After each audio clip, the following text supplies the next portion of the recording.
Demon Street every Monday to Wednesday at 6 p.m. only on TV47.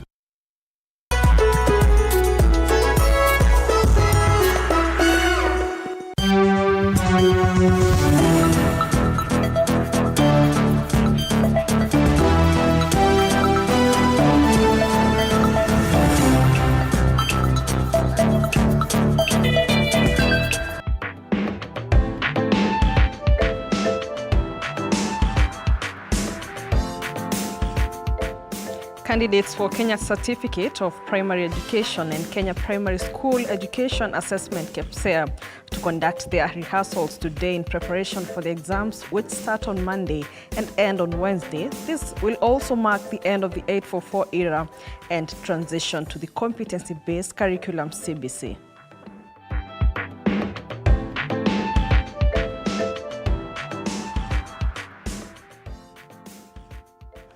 And today, the 27th of October, being the last Friday of the month, the world marks the Pink Ribbon Day, a day set aside to create awareness on breast cancer. October is the Breast Cancer Awareness Month, and a bit to create awareness and get people involved in the fight against the diseases.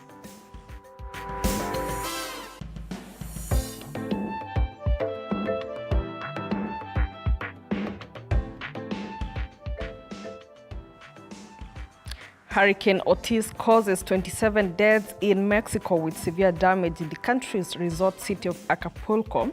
This even as residents of Acapulco have emptied the shelves of looted supermarkets and appealed for government help as they search desperately for food and water.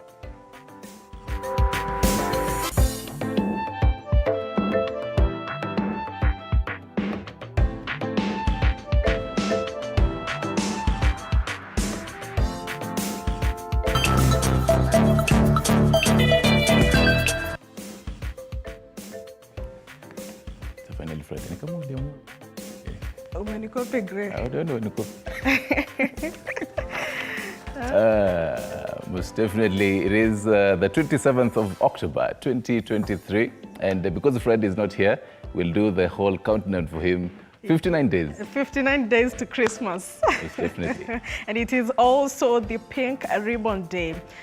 This, as you can see on our screens today, and also yes, what we have on our blazers this morning. This day is celebrated the last Friday of the month to commemorate the Breast Cancer Awareness Month. Of course, this day also to help people get involved and also take action when it comes to matters breast cancer. Remember, breast cancer is the leading cancer in the country right now, and also accounts for most of the deaths in the country. Oh, yes. That is a conversation we'll be having from around 6:30 to 8 a.m. And even to prep our viewers this particular morning, just to tell them who we'll be having, because we'll be having a whole panelist and the right minds to discuss this particular conversation. We'll be having Dr. Catherine Nyongesa, who's a radiation oncologist and CEO of Texas Cancer Center, also Teresia Wanjiku, breast cancer survivor and counseling psychologist, as well as Caroline Ann Okere, a caregiver and a cancer advocate, as well as Dr. Ansent Kituku,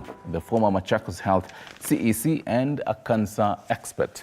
We'll be having those particular, panelists. So you can always chime in on this particular conversation. The question we're asking this morning regarding the same: what measures should the government put in place to improve cancer prevention and control in the country? Once again, what measures should the government put in place to improve cancer prevention and control in the country?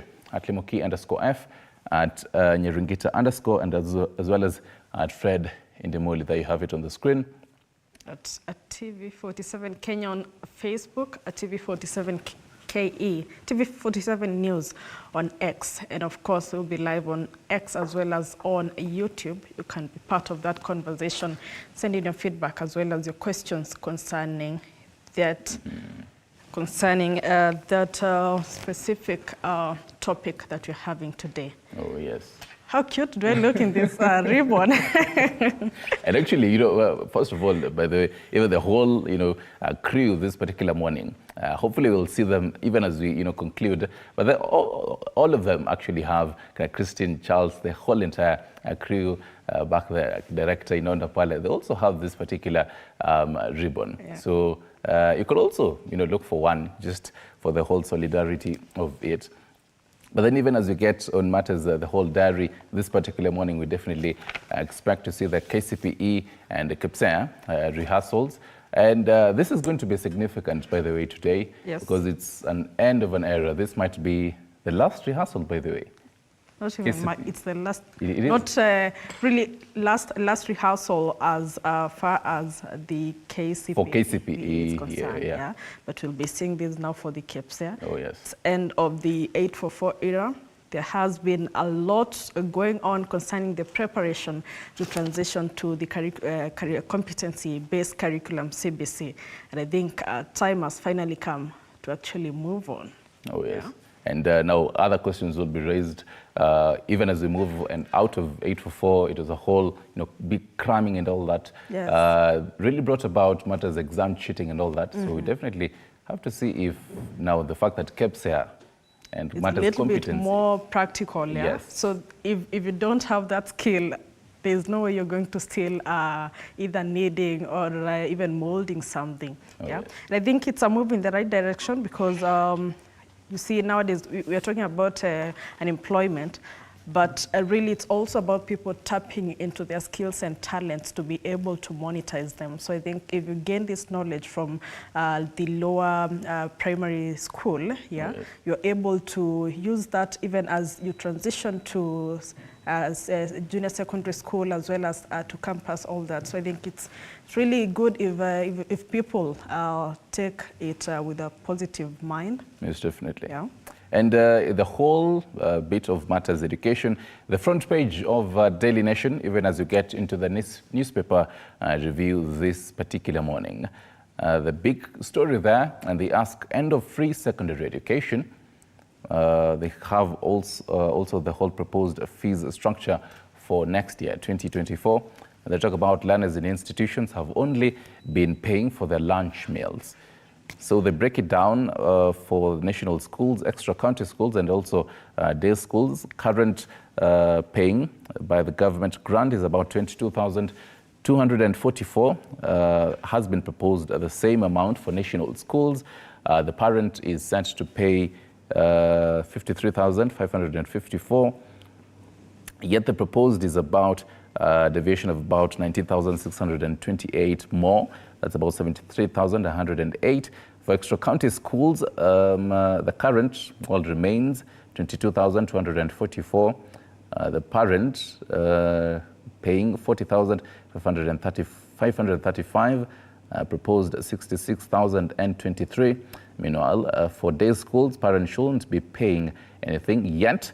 They're proposing 5,372 to be paid on the same. They're calling it this a crisis. So under pressure from impatient suppliers, the government's failure to release free learning cash and the high cost of living, principals are now seeking a fee increase across all categories of secondary schools in a move that will see parents of students in free day schools dip into their pockets for the first time in 15 years. That is on page 4. Other stories making it to the Daily Nation on the bottom strip there.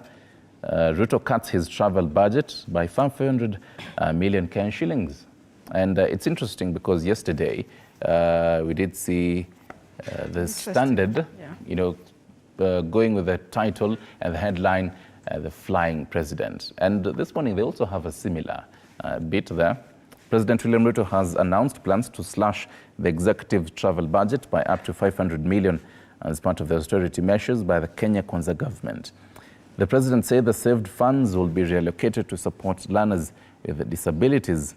Speaking while flagging off vehicles for education officials of the Kenya Institute of Special Education right in Nairobi, Kasarani, Dr. Ruto said the money will fund the production of assistive devices designed for children with disabilities on page 10. So curious, did he see the headlines and have a U-turn on the same? Questions about I think it was probably a coincidence because there was that statement by the head of public service, Felix Koskei, some weeks ago, saying that the civil servants will be cutting costs concerning their trips because there are so many, mostly the foreign trips. So I think it just comes as a coincidence that yesterday it was the flying president, and now we have headlines such as Nitapunguza ziara zangu. Yeah, but it's a move in the right direction and also a way of regaining confidence from the masses. Oh yes, and speaking of gaining confidence, in Meru, is there enough confidence here? Kawira walks a tightrope in Senate, that is the title on the left strip there. Meru Governor Kawira Mwangaza's fate now lies with the Senate after the County Assembly ousted her on Wednesday for the second time. Senate Speaker Amason King is expected to receive resolutions of the County Assembly before close of business today, which is 2 days after the impeachment stipulated in the County Government Act. The besieged governor was impeached for the second time within 10 months. That is on page 14. And bottom there, Huru now seeks to kick Jubilee rebels out of committees. Retired President signals purge against party rebels by ordering that they be removed from parliamentary committees just a day after ousting nominated MP Sabina Chege as the National Assembly Deputy Minority Whip. On the right strip there, matters courts, suspect pleads guilty to killing hospital boss. And on the pullout there, on The Voice, DN2, a conversation we'll be having this morning, breast cancer, the far we've come. Below there, church asks faithful to list Nyatha's miracles, and varsity students' big win as 29.31 billion shillings set aside for scholarships. That is on the back page there, as well as a whole lot of glance matters education sector, funding going up. The back page, the education sector has been allocated a further 29.31 billion shillings to cater for scholarships for first-year students. The funds will also cater for HELB disbursements and funding for the Open University, which was officially opened by Dr. Ruto in August. Treasury has also set aside a further 4.07 billion shillings that will address the funding shortfall arising from the implementation of the new funding model for the technical and vocational education and training centers, and 4.49 billion for junior schools. Talking about matters spending on education as well as agriculture, major winners in 187 billion shillings mini budget. That, in a nutshell, is the Daily Nation. Let's have a look at the Standard this morning, and at the big headline there, travel question, Ruto cuts budget by 500 million shillings. And a day after a special report on his foreign trips, the president pledges to cut his travel budget, even as the state seeks to explain that the trips have been beneficial by unlocking investments and opportunities for Kenyans, in addition to projecting Kenya's image globally. And just the numbers there, the president has visited at least 38 countries in the last 1 year, and the Office of the President travel bill in the last 12 months. For the foreign trips, 361.77 million shillings is the amount that was spent on the foreign travels, and domestic travels, 1 billion shillings, and the total coming to 1.362 billion shillings. And also, it's very interesting, Stanley, because if at all is spending 361.77 million shillings for foreign trips and 1 billion for domestic trips, so even if he cuts his foreign trips, 500 by, yeah, it makes, it doesn't reach. Exactly, it makes no sense to actually drop off the foreign trips. In this case, actually, it looks like you should reduce the domestic trips, which is not possible. And a quote there by the president: "I will knock off a few things in my budget, again, including my travel allowances, so that I can find 500 million shillings. The money will be used to start a factory that will manufacture local devices that will assist learners with special needs. And that's what the president says there. And looking at what we have on the Standard Seller, story of how Kinuthia brutally murdered Ivy Wangeshi.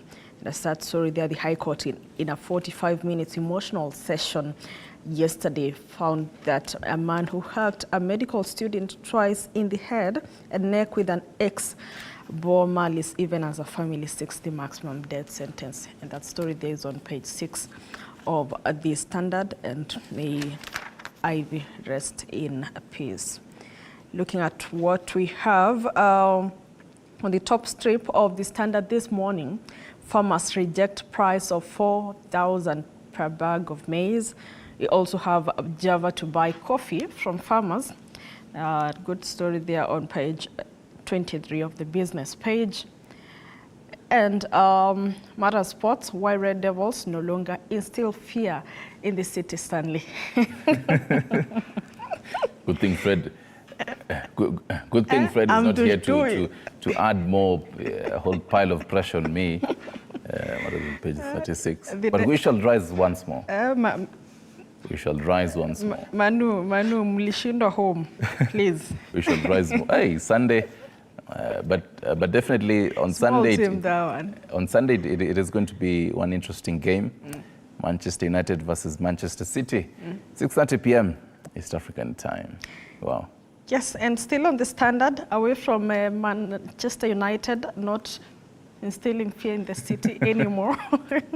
Excitement online as Uhuru marks his 62nd birthday, and yesterday was former President Uhuru Kenyatta's birthday. There was that interesting call via Kameme FM there, while wishing him happy birthday. And it was all jovial. I think he has something, Kenyans have something for the former president.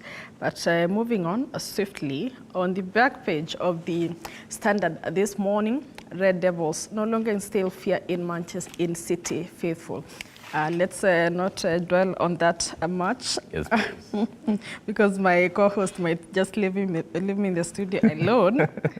But away from that, World Athletics ratify Kipyegon's world record, and Faith Kipyegon's world mile record, and Roshon Clark's world U20 400-meter hurdles record, both set earlier this year, have now been ratified. And once again, some good news there from Faith Kipyegon. And that is what we have on the Standard this morning. Right, on the Star this morning, the top story is Azimio outrage over Sabina's new Jubilee job. And they go on to say Azimio demands Speaker resign recognition on faction. They have that story on page 4 as well as page 5. Below there, they have pictorials of President Ruto, who was at the Kenya Institute of Special Education, right in Kasarani, Nairobi. They have all those pictorials there. On the right strip, the same highlight as the Standard. Boyfriend killed medical student Wangeshi. That is according to the court, the High Court. And just below that, poor woman wastes 9 months before cancer treatment. This is a study. Remember, this particular morning we'll be having this particular conversation on page 2. And just a brief of what you will read there. A poor woman with breast cancer takes 9 months from noticing symptoms to the time she gets the initializer vention. I believe that is correct. According to an analysis of patients' records at the Kenyatta National Hospital, some 3 months are lost in cheap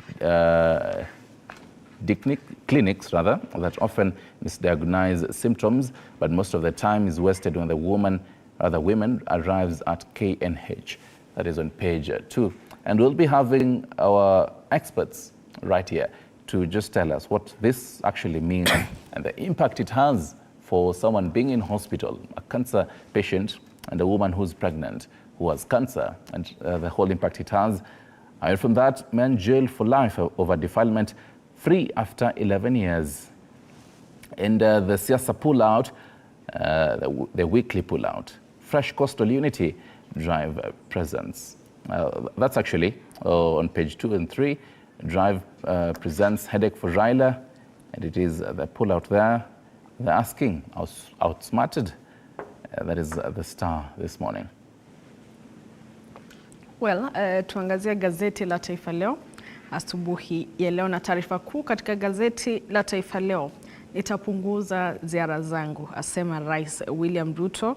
Na rais asema bajeti yake usafiri itapunguzwa, pesa zitumike kuunda vifaa vya walemavu. Na Rais William Ruto ametangaza kuwa anapanga kupunguza ziara zake za nje ya nchi, akilenga kuokoa kiasi kikubwa cha pesa ambazo zimekuwa zikitumika katika safari hizo. Na habari kamili katika ukurasa wa pili wa gazeti la Taifa Leo asubuhi hii.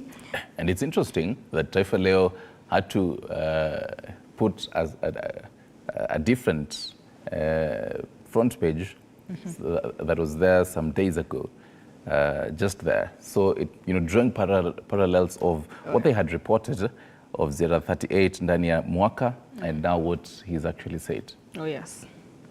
And still on the Taifa Leo, katika pale juu, hatma ya mwangaza mikononi mwa seneti, na spika wa bunge la kaunti ya Meru anatarajiwa kuarifu spika wa seneti kuhusu uamuzi wa kumua gavana Kawira Mwangaza ndani ya siku 2. Na taarifa hiyo iko katika ukurasa wa 3 wa gazeti la Taifa Leo. Katika masuala ya spoti, Spurs kupanua mwanya zaidi leo, walipepeta Fulham 2-0 Jumatatu. Na taarifa nyingine katika gazeti la Taifa Leo, upande wa kulia, mshukiwa akiri kuwa afisa mkuu wa Nairobi Hospital. Na hiyo ndio taarifa pale kuhusiana na huyo mshukiwa anayekiri kumuua afisa mkuu wa hospitali ya Nairobi. Vilevile katika gazeti la Taifa Leo, jeshi la tuma Baringo kukabiliana na majangili. Na jeshi hilo litasaidia polisi kuwapa ulinzi watahiniwa zaidi ya 227 wa grade 6 na darasa la 8. Na habari hiyo iko katika ukurasa wa 4 wa gazeti la Taifa Leo. Vilevile katika gazeti la Taifa Leo, majadiliano kusitisha vita Sudan kurejelewa agenda. Vita baina ya kikosi pinzani vya jeshi vimeangamiza watu 9,000 kufikia sasa. Na hizo ndizo taarifa kuu katika gazeti la Taifa Leo. Let's talk money matters now on Business Daily. The big story there: Treasury cuts development inflates budget by 187 billion Kenyan shillings. Goes on to say Ndungu slashes development spending by 41.96 billion Kenyan shillings. And the total budget increases to 3.93 trillion Kenyan shillings from 3.74 trillion Kenyan shillings. They have a graph there showing all that. On the bottom strip, Kenya Power sinks into 3.19 billion Kenyan shillings loss on weak shilling. On the right side there, that ticker, Matters Economy on page 4, you will read that parastatal board members escape housing tax dragnet. So Kenya suffered a blow in its quest to net in more taxes after an Attorney General, AG Justin Muturi, clarified that directors of state corporations should not pay the affordable housing levy. I think now we should be eyeing to be a director of a state corporation. Probably be escaping some of these huge levies out here. Yes. In matters companies, Absa eyes 120 billion Kenyan shillings green lending. And matters markets, CBK reveals 109 billion Kenyan shillings banks exposure to larger borrowers. Finally, on the Pullout of Life magazine on page 19, The Creative Showman. You can read that there. That is on Business Daily this morning. Well, and let's cross over to Tanzania. All right. I mean, I'll be looking for Paper Daily, but you can cross over. Okay. Let's look at what's headlining in the Daily Monitor in Uganda. Universities face probe over sale of marks. That is the big headline on the Daily Monitor this morning. And Education Ministry joins Vice Chancellor Forum in demanding wider inquiry into reports that students are bribing teaching staff at universities for better marks as Makerere appeals for public help in its own investigation. And still looking at what we have on the Daily Monitor, opportunities at Continental Bank Prime and Well, that's some jobs there in Uganda. And still looking at the left strip, the Daily Monitor in Uganda. City pastor dies during battle with evil spirits. And away from that, NMG, Indian envoy, discuss a partnership. And let's look at what else we have on the Daily Monitor. At the very bottom, why Eastern region has lagged behind in tourism. That's a story that has also been covered on the Daily Monitor. And on the very top, taking music to the deaf. That is what we have on the Daily Monitor this morning. Right. We can take a look at now in Tanzania before we get back to the People Daily. In Tanzania, the Citizen, the big story is China is not cause of Africa debt distress. So they're going to say the International Monetary Fund has revealed that the sub-Saharan Africa region's debt distress stems mainly from domestic sources at 60.9% and not China. And there's a quote there by IMF report. About half the region's public debt is now domestic commercial borrowing with high interest rates and shorter maturity. That is on page 2. Other stories given prominence on the front page of The Citizen. How tech has transformed HESLB operations. That has to do with the Higher Education Students Loans Board. So they give about 7.2 trillion Tanzanian shillings. HELB has disbursed 7.2 trillion loans. Matters HELB is making a big story in Kenya as well as Tanzania. And well, because the festive seasons are around the corner, Zanzibar tourist arrivals cross 1 million Kenyan shilling, or rather 1 million. That is on page 3. Quite used to saying a million Kenyan shillings, but it's 1 million tourists there.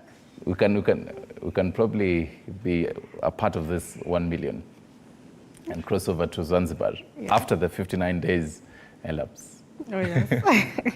Let's now have a look at the Mwananchi. Katika gazeti la Mwananchi hii leo, taarifa kuu pale ni Makonda aliamsha na anza kwa kurusha kombora kwa mawaziri wakuu wa mikoa, akionya hata kuwa msemaji wa kutetea watu, awataja Mbowe, Lissu, Chadema na wajibu mapigo. Na hizo tu ni siasa katika huko Tanzania. Vigogo ACT CCM shughuli pevu bunge mtambo. Na hiyo ndio taarifa kuu katika gazeti la Mwananchi hii leo. Pale juu habari nyingine ni mambo matatu kumbeba Daktari Tulia mbio za urais IPU. Na mambo matatu kule Tanzania. Remember not to be sued, you know. Nimesema mambo matatu. Not mambo ni matatu. Stanley, una wakili? Na vile katika gazeti la Mwananchi pale chini kabisa, mzee wa miaka 115 ajiandalia mazishi yake. Katika gazeti la Mwananchi taarifa nyingine, wadaiwa sugu bodi ya mikopo kitanzini, na shilingi bilioni 731 ni kiasi cha fedha ambacho bado kipo mikononi mwa wanufaika wa mikopo ya elimu ambao bado hawajarejesha. Mikakati mipya na inayohusisha matumizi ya tehema kwanza kutumika kuwanasa. Na hizo ndizo taarifa kuu katika gazeti la Mwananchi. Right. Let's come back to Kenya and focus on People Daily. The big story rolling on Sabina sparks protests, and they go with the row of a Jubilee party. Azimio up in arms as Speaker directs that nominated MP takes up role of party whip, as well as move likely to rock bipartisan talks. And Kioni warns MPs who fail to follow party line will be removed from the House teams. And they just have some quotations by Minority Leader of the National Assembly, Lezo Ondai, saying any attempt to recognize the Jubilee Party as a parliamentary party is not only ill-advised, but also a brazen contravention of the Constitution. And another by Speaker of the National Assembly, Moses Wetangula, the Honorable Sabina Chege is allowed to perform in the interim the role of the whip of that party in the House. Other stories on People Daily. On the right side, Kenyan guilty of FGM on British minor. 3. First of its kind conviction sets stage for woman of Kenyan origin to be sentenced. Interesting news there. Matter Sports, what Messi's 3 billion Kenyan shillings pay can do in Kenya. All right. And on the top scroll, on People Daily there, has an extensive coverage on page 6 and 7, how Uhuru beat odds to win power, build legacy. That is on People Daily, a free newspaper there. You can take a look at the cartoons this morning on page 20 of the Daily Nation, as well as page 14 of the Standard this morning. Quite interesting. And also page 10 of People Daily. Quite interesting caricatures this morning, talking about what is actually happening on matters state of the nation. Page 20 is actually interesting. Very interesting. As a gentleman, it's a whole, would assume it's an airport because there are a number of aeroplanes there. And the same gentleman keeps on exiting from one airplane to another and to another, followed by another gentleman there holding a briefcase in military fatigue. And finally, this gentleman says, okay, I will cut my travel budget. You can guess who that is there, donning a black suit and a yellow tie. This is a very nice cartoon by, is it Victor Ndula? Mm-hmm. Yeah, because it just shows how in this government, when one is coming in, the other one is going out. And that's just this cycle of our leaders today. But let's see if they will cut the budget. It's one thing to say and the other to actually make it happen. Oh, yes. Let's have a look at the cartoon on the Standard this morning. And dark yet interesting, in memory of KCPE, born November 1985, died October 2023. Rest in peace, a Kenya Certificate of Primary Education. Lived 38 beautiful years. And the gentleman, another gentleman there walking out, wishing all the candidates the best of luck. The cartoon there is just showing the end of an era. Of an era, exactly. 38 years later. Oh, yes. Yeah. But again, as well, earlier this week, when we were starting, we were asking even you, the viewer, your message to the KCSE candidates. So I think it's high time wishing luck to KCPE, candidates. Yes. And buy for them a success card and put something in there, just in case. We have Monday, Tuesday, and Wednesday.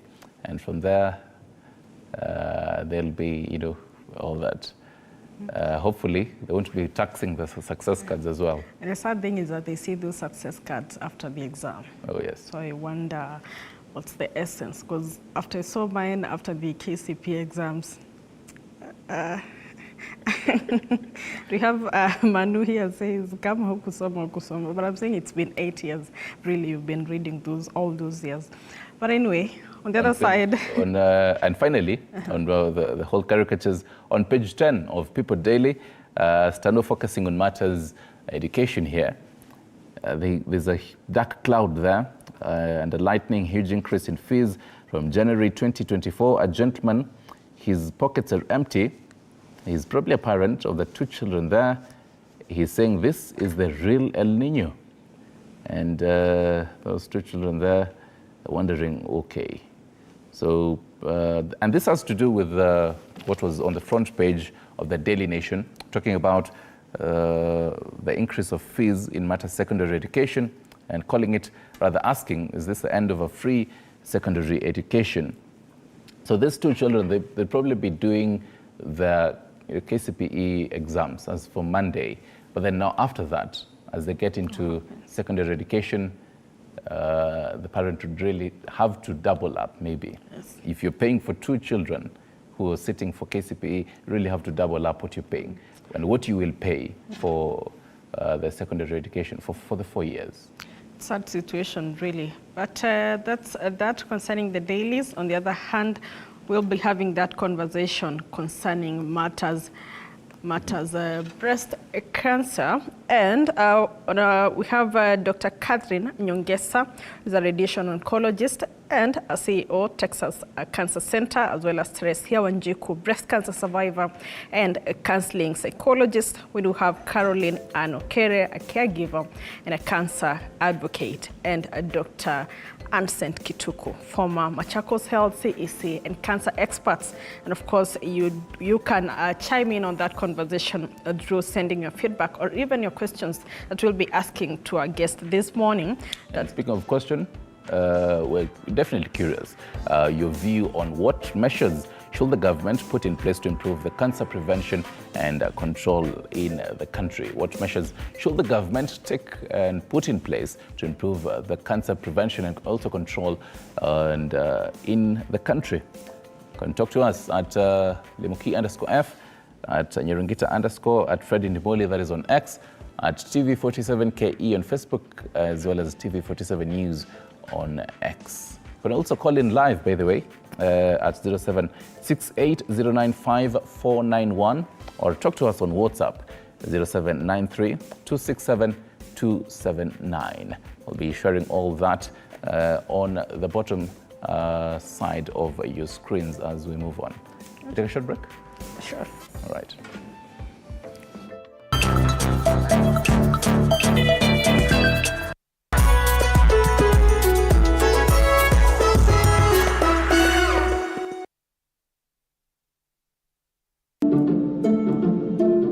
I am a Halloween ghost. I see you floating around as I like to do.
Welcome back. You're still watching Morning Cafe, and time now to have that conversation concerning the breast cancer. It is the Breast Cancer Awareness Month, which is basically commemorated throughout the October month from 1st all the way to 31st. And today being the last Friday of the month, that is at the 27th, this is a Pink Ribbon Day, a day that is set aside to create awareness concerning matters breast cancer. And just in numbers, I remember it has been celebrated for the last 90 years. And according to the World Health Organization, every year cancer kills more than 500,000 women around the world. And this is mostly exacerbated due to poor settings, and a majority of women with breast cancer are diagnosed at advanced stages of the disease, leading to low survival rates. And 1 in every 8 women are predicted to be diagnosed with breast cancer in their lifetime. And every 50 seconds, somewhere in the world, a woman dies from breast cancer. And this is not only matters women. Did you know that breast cancer can also affect men? And that is the conversation we'll be having, to also look at some of the solutions that can be made in as far as dealing with this menace is concerned. And to have this conversation this morning, I'm joined by a panelist of ladies and a gentleman. We have Dr. Ansent Kituku on my left side. He is the former Machakos Health CEC and cancer expert. Good morning and welcome. Good morning. We do have also Caroline Ann Okere, who is a caregiver and a cancer advocate. It's so good to have you this morning. Thank you for having me here. And we do have Dr. Catherine Nyongesa, who is a radiation oncologist and CEO at Texas Center. It's good to have you, Kate, and you're all looking good this morning. Thank you so much. And, you know, I was there are 2 daktaris today, and as I was looking at my guest list, I was saying, now that I didn't study medicine, ni kama sasa nitasoma mpaka PhD. That daktari just feels so good, eh? Kuitwa daktari, habari daktari, are you okay? Daktari, can we offer you some tea? But let's start this conversation this morning, and I'll start with Dr. Kituku. You have been a former CEC at Machakos, and when we look at the numbers, Machakos actually is among the top counties that are affected with breast cancer. It's among the top 5 actually. And if we look at the facilities and the personnel that we have at the counties, really, I think there's a long way to go. So how is it like right now at Machakos? Well, the thing is, of course, as you rightly put it, cancer has become now a huge burden. And of course, the numbers are increasing. And when we are talking about the numbers, where they are higher, where they are lower, we may not be getting the correct picture.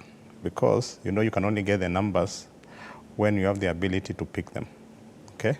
Yes. And speaking about Machakos, of course, being a regional center and with a functional cancer center.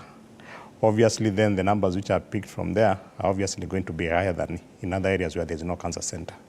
So the numbers, we probably should not dwell so much on how the numbers are at different counties, but let's appreciate that breast cancer is among the top 2 cancers in Kenya, and also the top 2 killers in terms of cancers among women. And it is countrywide. I don't think there's any much variation from one county to another. What may be there is the awareness, and then of course the modalities of early detection, diagnosis, and the treatment. And of course with that then the numbers might appear to be varying, but in reality they may not be. Yes. Mm-hmm. And Dr. when we speak about breast cancer, what are the very first signs that a person notices when it comes to breast cancer? I'm Teresa. Yes. Breast cancer survivor. Okay, Dr. answer that. Sorry for that confusion. I'm a caregiver. Okay. Still, I can answer that then. Okay. The early signs. Mm-hmm. Yeah, the thing is, with cancer, and actually most cancers, and part of the reason why most of our patients present late is cancers usually don't present with pain unless they are advanced. Yes. And with that, then you find most people ignore some of the signs. So it's good we inform our people about some of the signs which might be there. And of course, the obvious one might be a lump in the breast, which of course I hope we'll get time to tell our listeners and viewers how they can be able to pick those lumps. Yes. Again, you can have some distortion of the breast, whereby some form of deformation. You can have some changes on the skin, either some discoloration. You can have some ulceration on the breast. You can have, of course, the breast skin being tethered to the tissue down there, so you find, again, some deformity. Again, can present with some nipple discharge, which can be clear, can be bloody, and so on. Of course, if the breast cancer is advanced, you can even have the nipple being inverted and other signs. But then pain can be there, but usually pain presents quite late in most cancers. So it's good to educate our people about those early signs and how to pick them, so that because we appreciate that when cancer is picked early, it is curable. Mm-hmm. Yes. Great. And Teresia, as a survivor, how was your journey like? And I'm looking at the Daily Nation this morning. There are stories of warriors, and congratulations, you are a warrior. We celebrate you today. There's someone who says, I was encouraged to go for prayers, others touted the healing powers of Mitishamba. So how was your journey like, and also dealing with all these misconceptions concerning cancer? Yeah, in fact, I was not an exception. When I was diagnosed, I had people who started telling me to go for prayers. And because what I wanted myself is to get treatment. And I thank God I have the knowledge of treatment and how it works. Because if it is prayers, I pray for myself. Why should I go looking for somebody to pray for me anyway? So I think I didn't fall into that trap. And it is because I knew the magnitude of this disease, and I knew the dangers of even doing treatment, staggering to other places. And that is how I managed to come out of that cocoon. Yes. At what stage did you discover your breast cancer, and how did you go about it after that? First of all, I was just doing the normal checking on my breast. I knew how to do it, lucky enough. So in the normal checkup, I felt a lump just under the nipple of my right breast. And it wasn't painful and not moving. So I thought sometimes doctors tell us that there is when maybe the lady has the periods, sometimes breast misbehave. So I thought I can give it maybe 1 week, and then to see what will happen after 1 week. After 1 week, it was still there, not moving, no pain.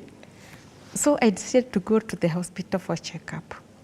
And that's when the doctor started the tests from the mammogram. And then when the lump was found, it is there through the mammogram. I went through biopsy, but biopsy, unfortunately, biopsy didn't give the correct information.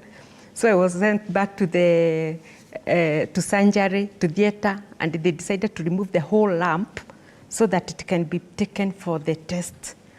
And the lump is the one which indicated that it is cancerous. Yes. Yes. Otherwise, if they were to deal with the biopsy, they would have misdiagnosed. Mm-hmm. And I wonder how many people are going through this challenge. Oh, yes. Yes. It's something that will be coming to Dr. Ari to answer that. But Carol, as caregiver and also an advocate, how is it like dealing with cancer patients? And also there's a lot of stigmatization from the society. How then do you help them deal with that? Being a caregiver entails a lot, and under caregiving, to be a caregiver, you need to be so composed. You need to have that patience, because you're dealing with this person who is a sick person. For me to be a caregiver, I did that through my mother. Although I lost her, 3 years ago. And after losing, I decided I need to do this thing back to the community, because cancer has come whereby I think in every community, families are being affected. So many families, they have a cancer patient. So caregiving comes in as in that you can approach it through like 4 aspects of caregiving. There's the physical part, there's the emotional part, the spiritual part, and there's the physical, the emotional, the spiritual, and the another one I've forgotten. But now for you to be a caregiver, you go back to the community. You get a patient, the family doesn't know anything about it. You're left there as a caregiver, you decide to help the family. You move with the patient from the time of diagnosis, take them through you walk with them through the journey. It reaches a point whereby now you are left to be the family person of that caregiver. And in the community, we need to, there's something most communities, people don't know about the caregiving aspect, especially on the cancer part. So a lot of awareness needs to be done to the communities, which we are doing now. At least we've made steps ahead in Kenya. Sensitization also needs to be done so that we involve the community members, the family members to take care in caregiving. Mm-hmm. Thank you. And Dr. Kituku, there's something interesting that Teresia mentioned about being misdiagnosed when it comes to matters cancer. It is not a case of 1 person or 2 or even 10. It is something that is happening. And also there is a notion that mostly when it comes to older people, they believe that probably they can't get cancer. It's a thing for this younger generation. So probably someone may even be misdiagnosed and assume it's another disease and it's not cancer. How do we deal with this now as a practitioner? Yeah, I think those cases are there, but of course, misdiagnosis should not be happening. But fair enough, the country is moving in the right direction. Their bodies will regulate practice. And of course, with good training and everything, misdiagnosis should not happen. But probably maybe we might also need first to educate our people on the risk factors for getting breast cancer. And because that's where we need to start, so that I can demystify that aspect of what we are saying is I believe that older people cannot get breast cancer, which of course is a myth. Because for the risk factors, they are the so-called non-modifiable risk factors, which you can't really change much about it, and then the modifiable ones. Under the non-modifiable risk factors, actually one of those risk factors is age. So, and you find breast cancer is more common in women who are older. In the Western world, women who are older than 50 years, but in our case, 40 and above. But that does not mean you cannot get breast cancer in younger people. But we're saying as the age advances, then the risk increases. The other non-modifiable risk factor is, of course, gender. And we know that breast cancer is more common in women, more than men. Then, of course, there are some familial traits. There are some mutations, which, well, may not necessarily need to discuss them in such a public forum, as in public meaning for the general public. There are some mutations, some genes called BRCA1, BRCA2. Basically, BRCA is basically breast cancer, gene 1, 2, which usually they protect us against getting cancers. But then you find there are people who have mutations in those genes and then they are predisposed to get breast cancers. Again, also, non-modifiable risk factor, family history. That's the reason why when you go to hospital, you'll hear the doctor asking you whether there's a family history of breast cancer in your family and so on. Because also that also is a risk factor for someone to get breast cancer. Yes. Then there are the modifiable risk factors, and which are more important because we can intervene and prevent them, people from getting breast cancer. One of them is being overweight, obesity. Yes. And again, of course, and we know what we need to do to ensure we are not obese or overweight. Then another modifiable risk factor is the so-called sedentary lifestyle, whereby people are basically inactive. You get out of bed, take breakfast, get into a car, get to an office, sit until 5, get back to the car, go home, sit on the sofa, watch the TV. Yeah, so that again increase the risk of getting breast cancer. Okay, great. Then, of course, the women who don't get pregnant over their lifetime is also there's also an increased risk of getting breast cancer. Also, women who don't breastfeed. It has been shown that breastfeeding actually prevents breast cancer. And I think that's a good thing we need to celebrate because, of course, we know the other benefits of breastfeeding to the baby, to the mother, but then, of course, it's good to encourage women to breastfeed and for long period to prevent breast cancer. Okay. So those are some of the modifiable risk factors. Okay. And basically, we need to mention that bit, all those risk factors, they are linked to the hormone estrogen. Okay? So all those, because when you get pregnant, now there's the other hormone which supports pregnancy called progesterone, and that gives your breast tissue some break from this exposure to estrogen. Yes. Yeah. Dr. Hold that thought, and we take a short commercial break. When we come back, we continue this conversation. And of course, you can be part of this conversation by interacting with us at TV47 News on X, at TV47 Kenya, on Facebook. The hashtag is Morning Cafe.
Welcome back. You're still watching Morning Cafe, and we're having this great conversation concerning Breast Cancer Awareness Month.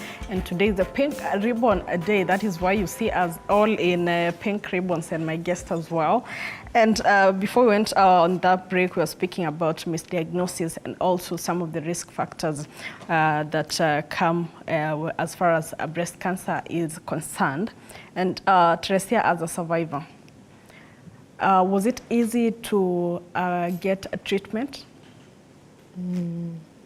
I will say, first of all, the choke. Before even you start the treatment, Yes. there's a choke of the cancer diagnosis. We have been hearing about chemotherapy. Nobody talks anything good about chemo. And now here you are, you've been told that you're going to you'll do 8 sessions of chemotherapy. You don't know what kind of a bomb it is. So it was a bit of worry, but I had to be courageous so that I could be able to handle it. The treatment, I would say, especially financially, I was lucky enough because I have a Medicare. Though part of it I used NHIF, but the challenge that I got is towards the finishing of the treatment, where I could the cover could not cover the radiotherapy. I had to pay cash, around 120,000. Yes, but I managed. Yes. How did you deal with that whole shock of, oh my God, I have cancer? Yeah. First of all, the breaking of the news, it wasn't good at all. Because I went to the hospital to get my results, entered into the surgeons, because the surgeon had my results, and he told me, you have cancer. He even didn't ask me, are you with someone? It was tough. I didn't know where to go. I didn't know whom to talk to. I was all alone. And when he told me about this, he even released me, come on such and such a date so that we can negotiate how we can go on with the surgery. You see? So me, I got out of his office, stood outside there just confused. But lucky enough, the hospital that I was in is a mission hospital. And I looked at it and I saw the chapel open. The chapel is open. So I went direct to the chapel. I got the priest. And then I told him, priest, I need to talk to you. He told me I only have 5 minutes because I'm starting mass in the next 5 minutes. And how can I help you? Maybe you can sit down and tell me what you're saying very fast so that I can start. I told him, Father, I've been told I have cancer. So he saw the shock in me. And I thank God for that priest because he was able to listen to me. And he really encouraged me, by the way. He even tried to tell me that you don't have to go through all these chemotherapy sessions because it might clear before you finish. So imagine how much he encouraged me. And I was able to go home with a lot of hope. Yes. Yes, it wasn't easy. Otherwise, I think from the stage of breaking the news, I think it's something that should be really taken care of. Yes. Yes. Great. And Dr. Teresia mentions here about, of course, not every Kenyan is able to cater for all those funds when it comes to treatment of cancer. You've seen just the other day, there was the launch of the universal health coverage, the plan for 2030, as well as the now revamping of the NHF, and you have now the primary health care, which is able to cater for these chronic diseases. Do you think that the revamp of even the NHF is able, the insurance is able to cater for these cancer patients, or do we need to do more? Well, first, what Teresia has talked about, actually a number of patients go through that, which is quite unfortunate. And that's why the whole cancer care needs to be looked at holistically, where the role of counselors is also very, very important, where because there's such news when they're being broken to a patient or to anyone, myself, yourself, you really need, there's a way which that message needs to be delivered. And that's why now counselors are actually a core now in the cancer care space and other people. Coming to your question about now where we are and how, whether, of course, the cost is true. The cost of cancer care in the country is very high, not only in Kenya, but in the world. And therefore, we need, as a country, to find ways how we can make cancer care accessible. And I think we are moving in the right direction.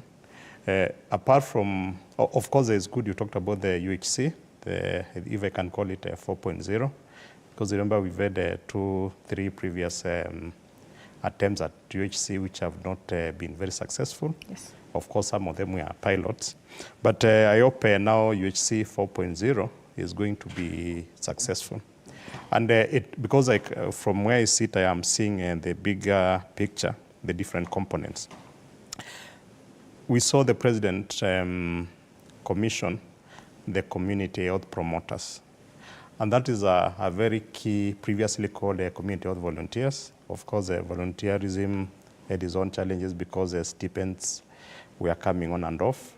At least now, them being promoters are no longer volunteers, then they are assured of some fixed regular stipend from both national and county governments, which I think is a good thing.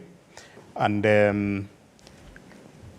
of course, those community health promoters, they are very key because let's appreciate that cancer prevention and cancer early detection is going to go a very long way because we all appreciate that prevention is better than cure.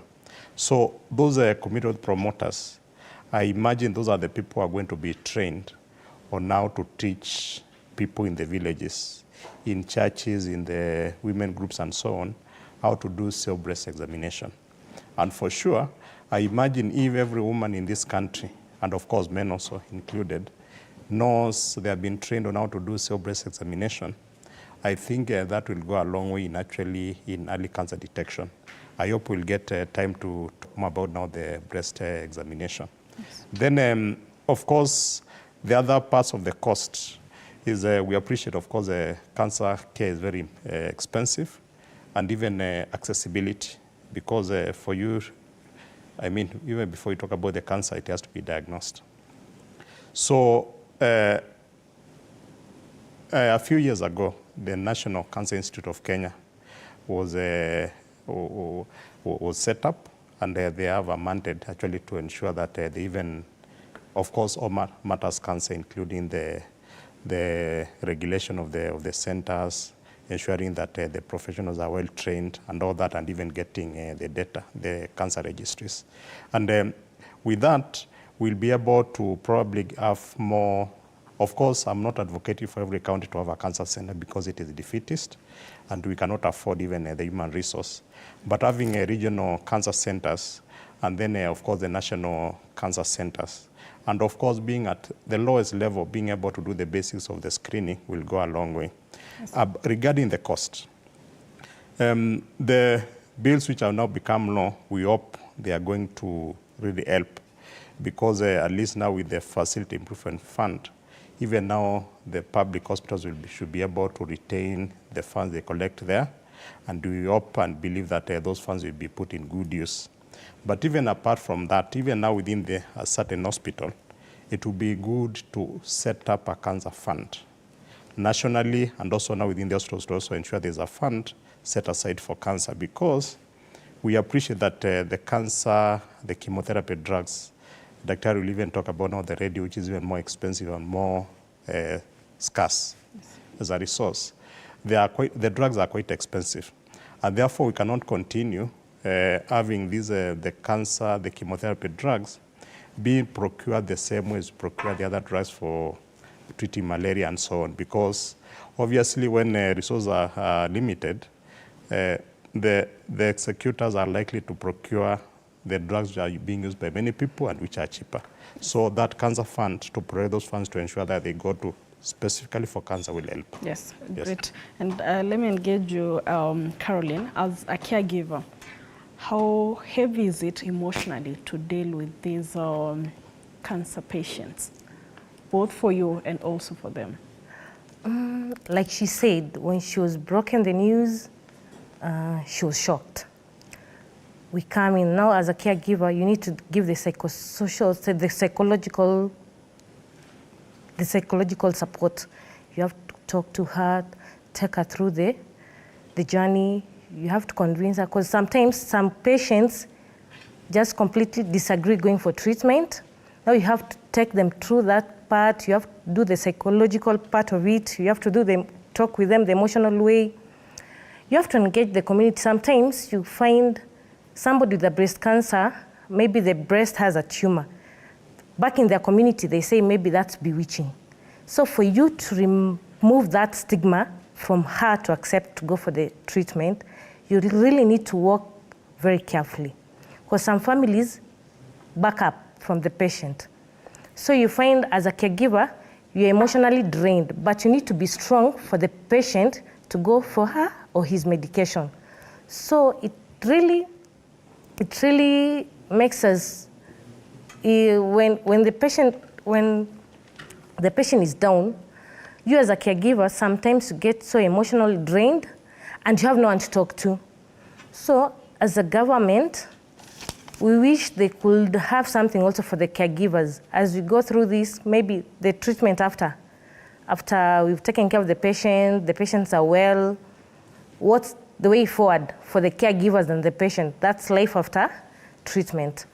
Another thing, being a caregiver, you really need to be there fully for this patient, because you find at times the patient doesn't have, you go to the hospital, like the chemotherapies, maybe the cost, NHF has just paid a little kind of amount of money. This patient needs to top up. You are the caregiver, the patient doesn't have enough money. You as a caregiver, you need to see how you're going to top up the amount. You can't involve, okay, the patient is very sick, she or he is depending on you. You as a caregiver, you need to look for means and ways to see how she gets the full amount of the chemotherapy or radiotherapy. So it's so emotional draining. We need to find a way of how we are going to be supported in doing that as caregivers. Yes. And we have Dr. Catherine Nyongesa with us. Karibu sana. Thank you so much. She is oncologist as well as the CEO Texas Center. So good to have you. How are you this morning? I'm good. Yeah. Maybe let's start with your ribbon. Many people ask, when as we started, of course, we mentioned the ribbons. It's Pink Ribbon Day. What's the significance of this day? So it is a day we celebrate women who have gone through this cancer treatment for breast and they are doing well. It is also a day we bring hope and encouragement to those who are going through this journey of cancer treatment and also create awareness in the community about breast cancer. Really, in one word, I would say we are bringing women to the table. And also men are not left behind. Yes. Yeah. You've mentioned men, and most of the people think breast cancer just affects women. So I would ask, does breast cancer also, is it prevalent in men as well? So research has shown that it's very rare in men. Out of all the breast cancers, only 1% is reported in men and 99% is in women. So yes, it does occur, but very rare. And probably for the men, I mean, they have less breast tissue, and those who get it maybe could be having a genetic inheritance, a family history, or maybe just any other predisposition that is not known. Yes. Yeah. Okay, great. And you are an oncologist who deals, of course, with the radiation side of it. How expensive is it to treat cancer through radiation? So actually the sessions the patients go through for radiotherapies, there are few now. Research is continuing to refine. We moved initially from 5 weeks of radiotherapy, which could cost you close to 150,000. Now the research has shown that the patient can finish treatment in 15 days, that is 3 weeks. And even now we are doing more research to show that even 1 week of radiation is adequate, and that is going to bring down the cost quite significantly. Yeah. Dr. Kituku, let me come to you, and I would ask what strategies or what do you think should be changed in the Cancer Prevention and Control Act 2012 in a bid to now achieve the universal health coverage when it comes to matters of breast cancer and also cancer generally in the country? The thing is, I think we already have enough laws in this country to deal with most of these cancers. I think now we should be moving more to the implementation. Yeah, because every time keeping on changing the laws without first implementing what is already existing, I don't think we're going far. And to me, I think what we need to do is go back to the basics. As I had said, if we manage to teach every woman in this country how to do self-breast examination, we'll have already gone almost 20–30% of actually the cancer, but we'll have won it. Because obviously, if every woman is able to do self-breast examination once a month, then they'll be able to pick most of the lumps early enough and any other change. Then they go to a health caregiver. We then proceed, examine them now professionally. If there are any tests required, a test is done, and we end up picking if it's a cancer quite early, and then treatment initiated. So to me, I don't think we need to keep on changing the laws. Or what we need to do is pass the message to the people so that the people know what to do, and we also demystify, because in this day and age, there's still a big chunk of people who still say cancer is a witchcraft, who deny that actually there's anything like cancer. Again, there are a lot of myths out there that if you dare start a treatment, chemotherapy or radiotherapy, you are going to, that's what is going to kill you on the cancer. And you know, all those myths is what makes our progression in the cancer prevention and treatment to become difficult. Then, of course, we need to ensure that now the healthcare workers, including the community health promoters, are well trained on these early signs of cancer. We are talking now about breast cancer and what to do. Because again, we also, unfortunately, we also get patients who pick maybe a lump quite early. They go to a health facility, but then the delay is caused by some logistics.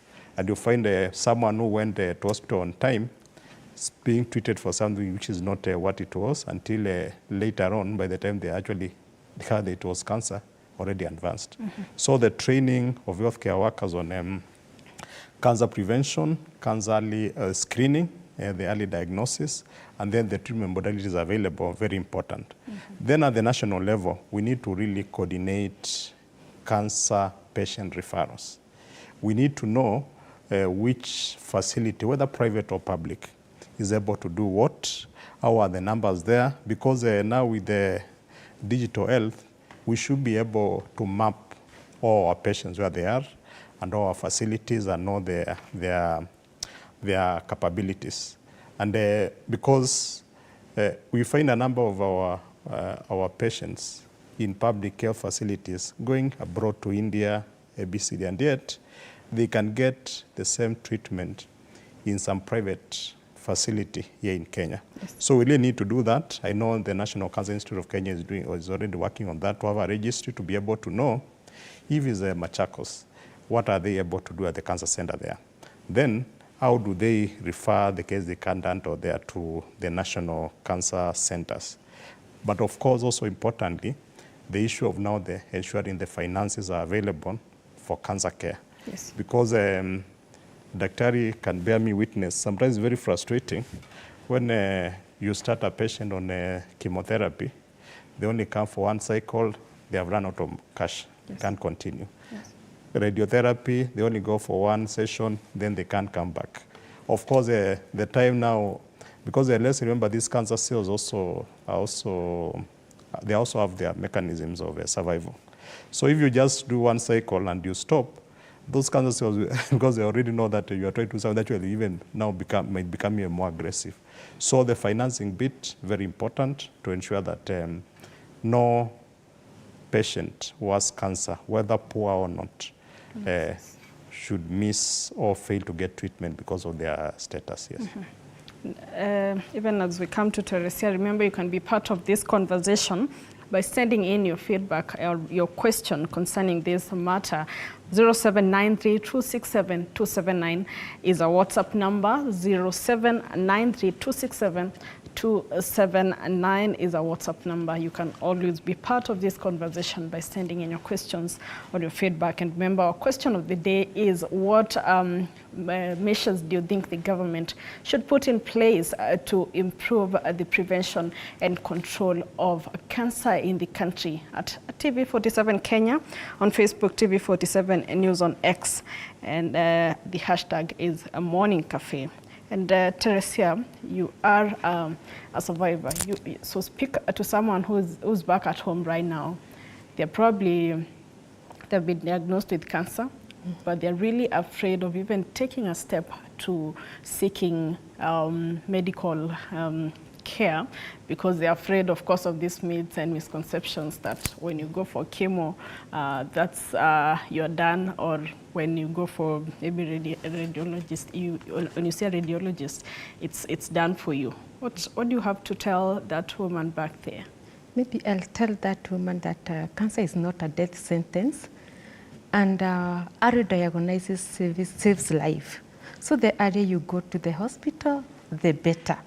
Let that woman at home there not fear going for tests, because tomorrow she'll appreciate herself for rushing to the hospital to be checked.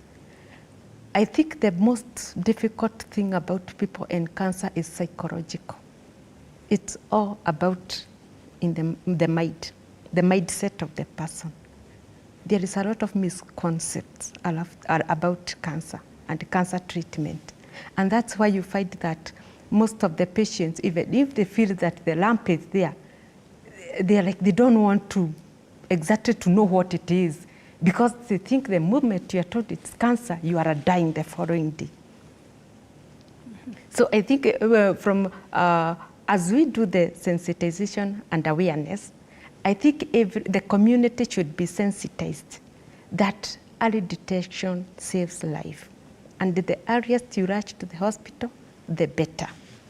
Yes. Yeah. Thank you, Tracy. And let me engage Dr. Kituku because I have to release him and pick the daughter from a school this morning. And maybe a final shot, and also if you think we are well prepared to deal with cancer at the county level and what needs to be done at the grassroots level to create awareness and also to be able to fight this menace at the county level. Yeah, I think we need to start at the family level. As I had said, let's encourage every woman to do breast examination. And I think it's good we mention it here. One, the fact of the matter is we all love breasts. Women love their breasts and also men love breasts. And I think that's a starting point to really have this conversation going. And let's encourage our women to do at least a breast examination once a month, around 2 or 3 days after their periods. And there is not something complicated. Just we need to remind our women, just using your fingers, the soft part, the so-called, I think, finger pads. Then you lie on bed, okay? If you examine the left breast, you can put your left hand, you put a pillow, and then you put your left hand behind your head. And then now using the soft part of your fingers, you just initially mildly, firmly, just in a rotation manner, going round and round, feeling whether there's any lump around the breast. Also try to squeeze the nipple a bit to see whether there's any discharge coming out from the nipple. Repeat the same, the other breast again, lying on a pillow, and do the same. Of course, as you do that, also examine the axilla just by feeling whether there's any lump there, and also above the collarbone. Then you repeat the same thing. Now you stand in front of a mirror, look at the two breasts, whether they are the same shape, size, and all that. If there is any abnormality, you should be able to note it. When you are feeling whether there's a lump or something. But you can be able to see now from the mirror whether there's one of the nipples looks abnormal, whether it's inverted, whether there's an ulcer, whether there seems to be some placaring or tethering of the skin, whether there's some discoloration.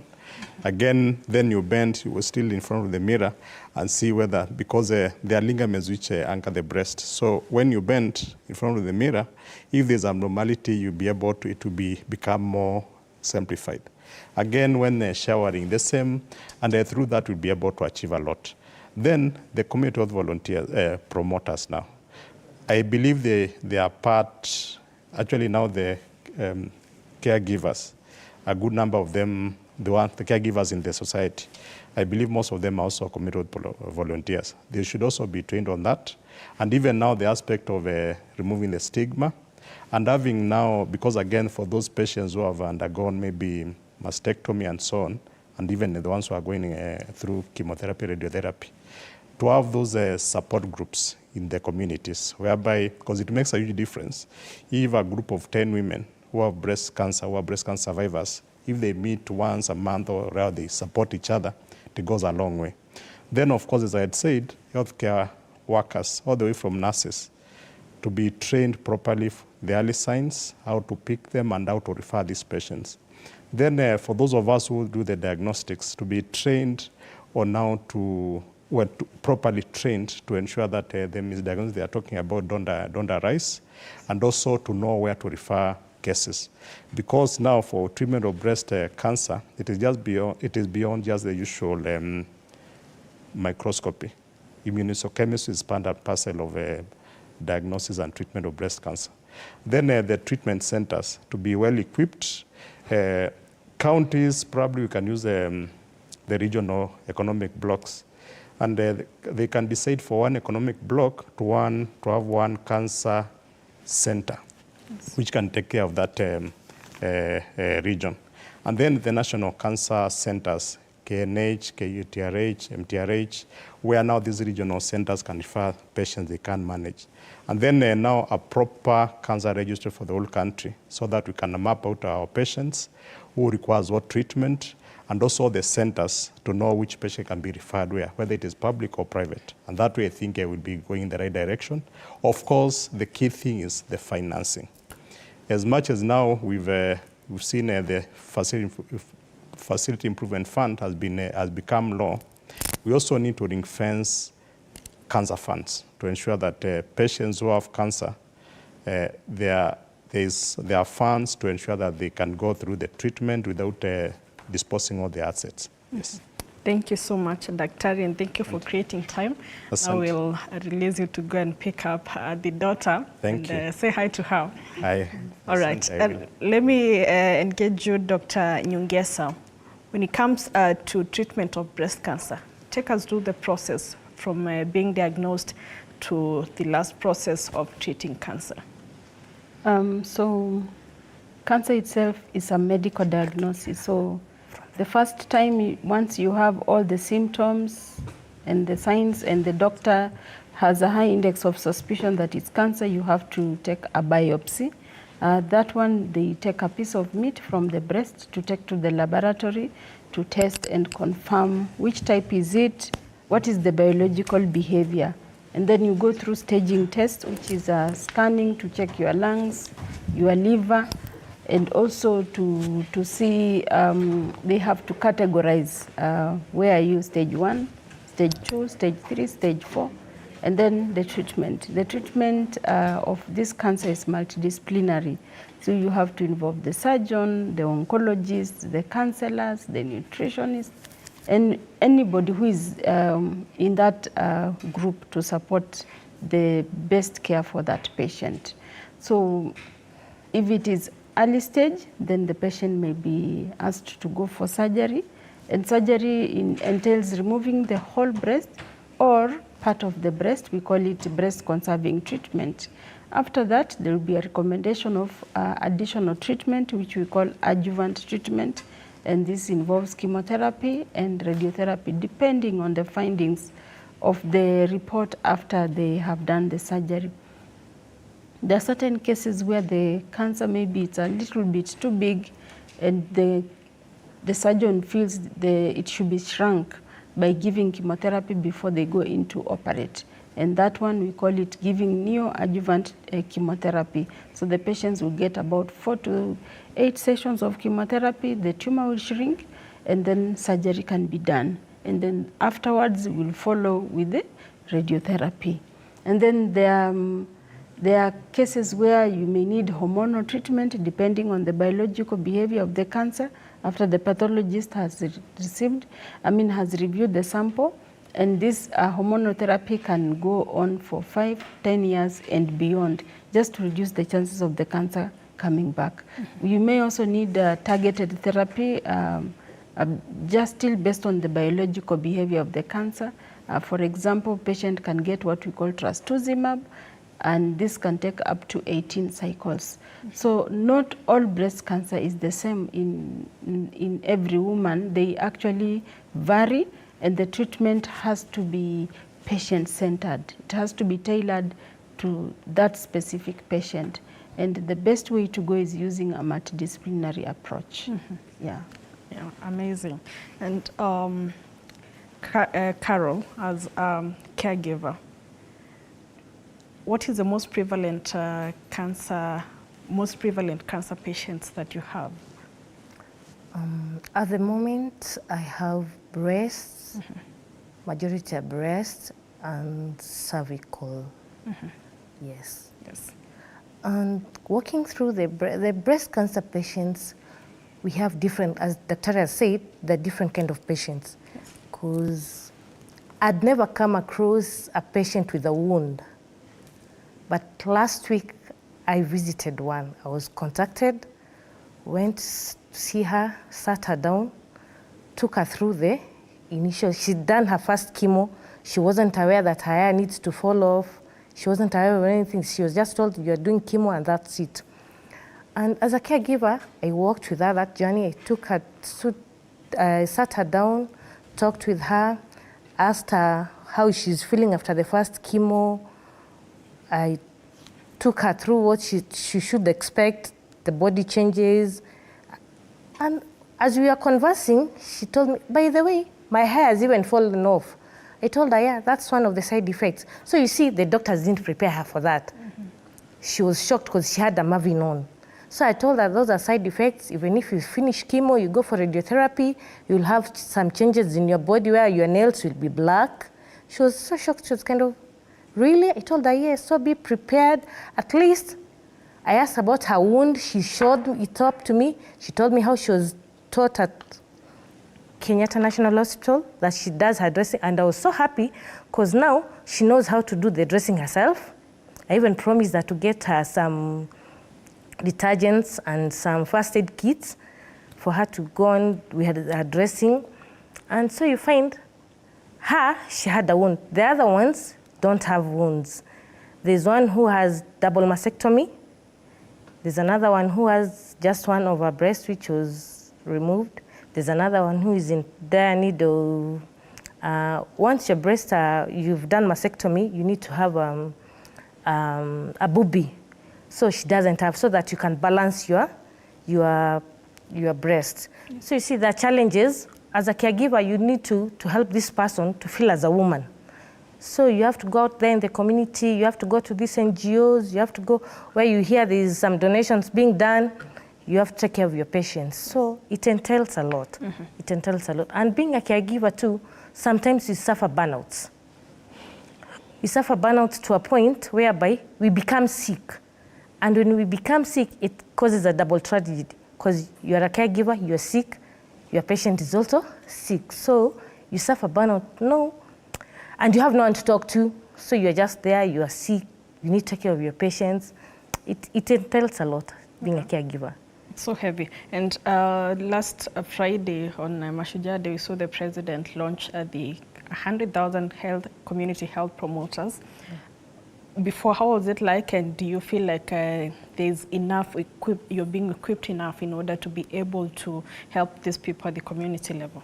For me, I'm not a community health promoter, but I've managed to be in contact with several of them who don't know about the cancer journey. Majority of them don't know about the cancer journey, the community health promoters. Mm-hmm. So like where I am, from the group I am in, that's Kilela Health and Champions of Hope groups, we have community health promoters in between. So we call them. Once they go for household visits, they find a cancer patient, they call us. That's where we come in. Mm-hmm. So we work with them the journey. We tell them, when you get a cancer patient, this is what you need to do. This is how you should go about it. You take the cancer through this. Where you're not able to handle, let us come in and we handle it, because in our groups we have several caregivers and survivors. So what I urge the government to do, not every caregiver is a community health promoter. They should involve the survivors, the cancer survivors and the cancer caregivers into the cancer space with the community health promoters. In every county, they should also map out. They should do mapping on having how many community caregivers are there in the communities, so that we're being involved with the community health promoters as they go out to do the household, as they do their household about the giving back their reports to the government. Yes, thank you. And Carol, no, Teresa, I'm confusing you. Teresa, how was, when you started your treatment process, how was it like for you emotionally and also financially? And were you in fear that, and what kept you going, that you are actually going to survive off this disease? Emotionally, it is draining, because as you see cancer patients who have been diagnosed, including my case, it is very difficult to share with someone. So you find that those patients just keep things to themselves because they do not know who is a true friend to share with. Whom do I talk to? And you find that emotionally they are drained. They get a lot of stress and even sometimes depression. This case comes when maybe in the community that you are in or in the family setup, maybe even your caregivers, they are stressed. Who is going to help this family? That's one challenge. Financially, you find that many patients cannot even afford the NHIF. The NHIF we talk about. Yes. There are many people who cannot afford them. And thank for our president who has come up with this new arrangement of NHIF that everybody must be covered. Yes. But the challenge, maybe with the NHIF, maybe I just take you back, is the awareness. Yes. And early the screening. Because you find that even if you want, we keep preaching to the screening, but even the NHIF cannot stand for the screening. The Medicare that we have, if you walk into a hospital and say you want screening, they cannot approve the insurances that we have. Same case to NHIF. So how is this screening being done? You find that you get stuck. Even if you go to the government hospitals, no one will screen you for nothing, for free. I have come for screening. So I think in the case of screening, for the case of early detection, government must do something about this. Another thing is sensitization. Sensitization is really missing. There's a point that everybody is missing, and every organization, including the government. On the grassroots, people are not aware of what cancer is. On the grassroots, even if people have the ramps, they don't know what a ramp is. I came across one patient. By the way, when I was diagnosed and treated, I started visiting the patients at their homes. And I came across one patient who was at Malali. And it's a very sad story because in the community, there are beliefs that when somebody is diagnosed with the cancer, they are kept there just somewhere to wait to die. Just wait to die. And because they believe that cancer cannot get healed. You see, are those people really aware? No. There's a big gap in awareness, and it is not easy unless we work very hard. I remember let me take you back to the days of HIV and AIDS, when our former president Kibaki decided that every corner of maybe every town should have a testing station for HIV. And where is HIV today? We have really improved in the case of HIV. Why don't we have such organizations that screening is made free in every town, in every group, in every workplace? Because it's very sad, even where we work, like where I work, I cannot even do sensitization because I'm not around. Yet, I can see people dying of cancer. I can see people who are affected and they don't know whom to talk to. They don't know where to go. This journey it's not as an easy journey. Yes. Yeah, patients need somebody to work with. And not only the emotionally and financially, but look at this woman who has gone through chemo. The hair has fallen. The nails which you have used to go to manicure and pedicure is black or even blacking out. Yeah, the skin turns dark. This woman has no breast. Where do you think this woman is? The self-esteem is down. Who will release this self-esteem? And then you find that if the wigs that this woman needs for her to raise the self-esteem, maybe it's not readily available. The prosthesis, the mastectomy brass, they are not readily available. In fact, in my case, I bought prosthesis at 5,000. The bra was 5,000. Imagine somebody who could not afford, because I had to go back to work. Yes. You see? I didn't know how am I supposed to work without a breast. Yeah? You see? So there's a gap that nobody is covering. There is a story that nobody knows about it except those who have gone through breast cancer. We are the only people who knows. There's a lot of challenges. Yes. And many challenges comes with the chemotherapy and radiotherapy. As far as they really helps us, because that maybe we are here because we went through treatment, but who is dealing with these challenges? Who is sensitizing people about what to expect? Because you just wake up, you have no hair. Mm-hmm. Yeah? What was your duration of dealing with the whole process of treatment? I would say the whole treatment, because I was diagnosed at around March. In fact, the whole of that year, I was in hospital. Yeah. What year are we talking about? I'm talking about chemotherapy. Yeah. Starting with the surgery. I started with surgery. You know, when the surgery is done, you have to give it, the doctors, they have to give it time to heal. Maybe, and then from there you go for chemotherapy. I had 8 sessions of chemotherapy. From there, I started the radiotherapy. I did 25 sessions of radiotherapy. So I found that by the time I was doing away with my radiotherapy, because it was the last treatment, it was allowed, it is in December, and I started treatment in March. So it's a whole year thing. Wow. Okay. Yeah. Daktari, from what I'm getting, there's so many gaps and barriers when it comes to matters breast cancer. There's the whole issue of sensitization, creating awareness, lack of funds. What are some of the policy frameworks that are being set to ensure that we make cancer treatment easier for cancer patients? So the first thing is really, if you look at developed world, they have patient navigation program.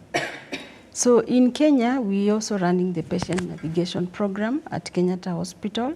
And with that patient navigation, we identified various barriers. And most of them are the ones you've mentioned. And probably there's also a physical barrier where you are not able to navigate physically. Okay, maybe assume somebody in the county is told, go to Nairobi, yes, or go to Texas or Kenyatta. You know, number one is really, how will you arrive there? When you arrive in Nairobi, where will you go?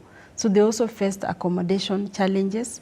Patients also face, they're hungry. You know, when you go to hospital for this treatment, you spend there almost the whole day. So you're hungry, you don't have food, so patients don't carry portable food to hospital. Another barrier is the psychosocial barrier and lack of knowledge. Just knowing, where can I go for treatment? What is cancer? What is chemotherapy? What is radiotherapy? So that education really frees patients from all this and assuring them that cancer is not witchcraft. I encountered a patient who told me, Doctor, you know me, my co-wife, she looked at me badly, now I have this lump, wow, you know, and he hates her to the core. There's a lot of myths. Yeah, a lot of myths. And some, they believe that when cancer is operated or touched, it will start spreading. So we tell them that, no, this is the treatment entails surgery, and it's safe to go through surgery, and it is not witchcraft. It is a disease, and anybody can get this disease. In fact, any woman can get breast cancer. So from there, that is one of the policy that we can put into place.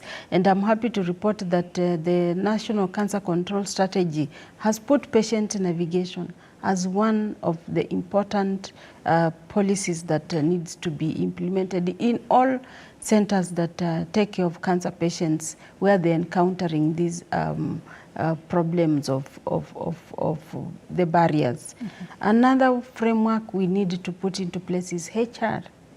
Patients should not travel all the way from the counties to come to Nairobi for chemotherapy. So we have education, training doctors, nurses, therapists. We also training medical physicists. So oncology I can say, is a multi-sectorial approach. So we're also lobbying to have this other sectors support us, NGOs, private, because government alone, we've seen the cancer burden is very heavy. It cannot just handle alone. We need a lot of support. The sports industry, you'd be shocked. I mean, we are happy to report that the sports fund has been very helpful in supporting even just infrastructure in cancer centers to ensure that patients can get affordable treatment, which is they can reach within their reach. So we are grateful for that. So, and then the tobacco industry, we talk about them. They should, apart from selling the tobacco, but they should also support the government about cancer awareness. What are the risks of using tobacco? The alcohol industry. Okay, people love to enjoy alcohol, but there's also support in the creating awareness about the problems that can come with this. Thank you. Okay, great. And Carol, as a caregiver, how better do you think caregivers should be equipped in order to help these cancer patients? We need to be well. You see the way they see the community health promoters have been involved now in the government. I think the government should come up also with the National Cancer Institute should come up with a policy whereby caregivers and cancer survivors are also involved in the building of the nation and fighting this burden against cancer. Because you find, yes, the community health promoters are there, but they don't know the work about now, like, let me say, like the breast cancer. They're sent to somebody goes to a household, she finds a woman who's there, has breast cancer, she doesn't know what to do. Yes, she'll do the tests, the normal tests they've been trained upon, but what next? No navigation, no nothing. For us caregivers who have walked that journey, we've been there. So we know what it entails, where to go and how to start about it. So we need to be involved in the government. The government should consider us too with the survivors who are out there. There are so many survivors, but they're not being noticed. There are so many survivors who are out there who can do, what we need to do is to be involved in the government so they support us to do awareness. As she has said, a lot of awareness needs to be done. Kwanza uko mashinani, we should be taken areas like Lodwar, Mandera. You know, the government should sponsor these people, the caregivers, the survivors, to go and do the sensitization in such areas so that people could be aware of what it entails. This is a breast cancer awareness month, so we should have such programs in the government program. They should have such programs whereby you get people from the major counties like Nairobi, Kisumu, Mombasa, you take them to areas like Turukana, Pokot, so that they go and do sensitization. Dr. Among the laws that were passed last week is the Digital Health Act. So then how can we utilize data from health surveillance system to inform, model, and also direct interventions against different types of cancer in Kenya? So that will help us get real data, because what has been putting our country down and many African countries is lack of data. Yes, you want to have these facilities, and investing in cancer care facilities is very expensive. So this real-time data will help as a country to lobby for resources and put them to where the biggest burden of this cancer is, and that will help in terms of reducing wastage of resources. It will also inform us what are the types of the cancer that are actually afflicting our community and what are the causes of this. So this can help us even go back to the community and sensitize them and tell them, yes, we are reporting these cancers and we need to do ABCD to prevent this cancer from occurring. We're also looking at what are the type of medication that are being used, what is the cost like. So this helps the country to plan in long term, allocate resources for this kind of initiative and ensure that we have medication available for the cancer patients. And Also, just as we have this facility improvement fund, you know, with real data, we are able to relook more. How can the national government support the counties where the cancer burden is high? Because if we just rely on county resources, they may not be enough. And this will only be able to happen if we have enough data. And Teresia, from a personal point, what are some of the initiatives that you're taking to create awareness concerning cancer and also just to give hope to these breast cancer patients? Okay, first of all, when I was doing my chemotherapy, I found people who are very stressed, who are in depression. And there's one thing I told God, that God, when I want to finish this treatment, I want to start talking to cancer patients. And it happened. So I started visiting the patients at their homes. People just call me. Some I don't know where even they get my contacts from, but people call me to visit the patients at home. I have a big list of patients whom I visit. Others I talk to them on phone. Others, maybe if they are strong enough, we can meet somewhere and share something. That's what I do. And then in the course of talking to the patients, I found that they have a lot of psychological problems. That you find that this patient is going through treatment, or this person is sick, and still have other problems like marital problems, maybe the children, the financial, emotional.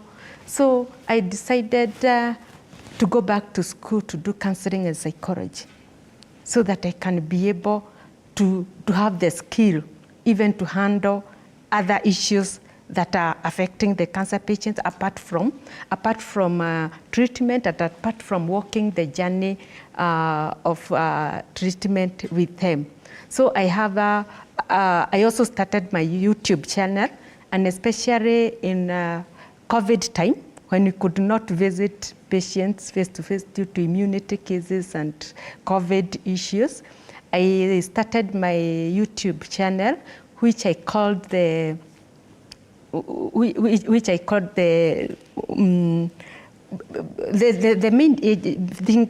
main issue that I made me to start the YouTube channel is because I found myself stuck. I was used to visiting patients, and now I cannot even visit the patient live. We cannot even sit down with them because of the issues of the immunity, as I have said, the issues of COVID.